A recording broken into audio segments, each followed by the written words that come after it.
Good day mga ka-sports natin dyan. Creamline Cool Smashers pasok na sa quarterfinals. Grabe, napakaswerte naman ng Creamline. Hindi masyado nag-effort, naghintay lang.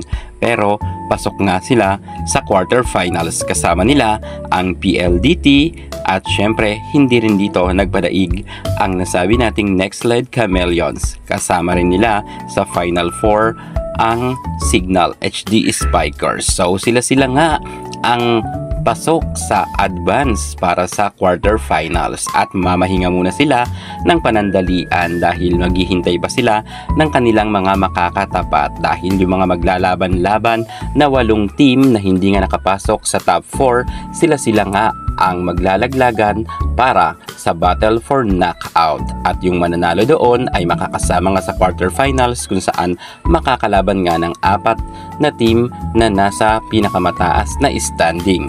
Mga bashers ng Creamline Cool Smashers, hindi nga dininig ang kanilang panalangin na sana ay matalo daw ang Zeus Coffee kanina sa game dahil kapag natalo naman ang Zeus Coffee, alam natin na bababa sa standing ang Creamline at hindi nga sila makakapasok sa quarterfinals. Pero eto nga, inilaban talaga ng todo ng Zeus Coffee at dahil nga dito ay sila ang malaking nakatulong para nga ang Creamline ay hindi malaglag sa top 4 at para maging safe nga sila at hindi na lumaban sa battle for knockout. Kanina nga ay marami ngang natutuwa dahil natalo nga sa set 1 ang Zeus Coffee ng Cherry Tigo at akala nila ay ilalaglag raw ng Zeus Coffee ang game. Ngunit hindi ito nangyari dahil umariba ng gusto ang setter ng Zeus Coffee, lalo na ang mga spiker ng Zeus ay talagang gumana, maging si Miner ay talagang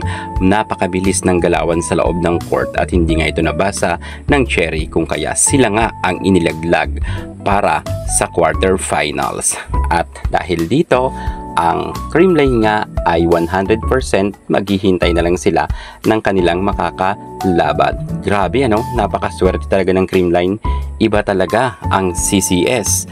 Mukha talagang siniswerte sila at hindi nga dininig ang mga panalangin ng nasabi nating mga bashers nila. Sadya talagang mas dininig ang mga panalangin ng mga fans ng Creamline Cool Smashers. At syempre, malaking pasasalamat rin ng mga fans ng CCS sa Zeus Coffee dahil hindi nga bigayan ang laro or hindi nila nilaglag ang nasabi nating game. Inilaban talaga ng Zeus Coffee ang kanilang game kanina kung kaya inabot nga ito sa 5th set.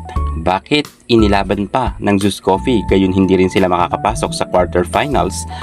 Kasi mas maganda na to dahil end of elimination round ay magkakaroon sila ng lakas ng loob pa at tapang dahil nga sa kanilang pagkapanalo, ibig sabihin ay mas mataas ang moral nga nila kung kaya inilaban talaga ng Zeus Coffee. Yan ang isang dahilan. At para naman sa mga bashers dyan ng Creamline Cool Smashers, sorry na lang kayo.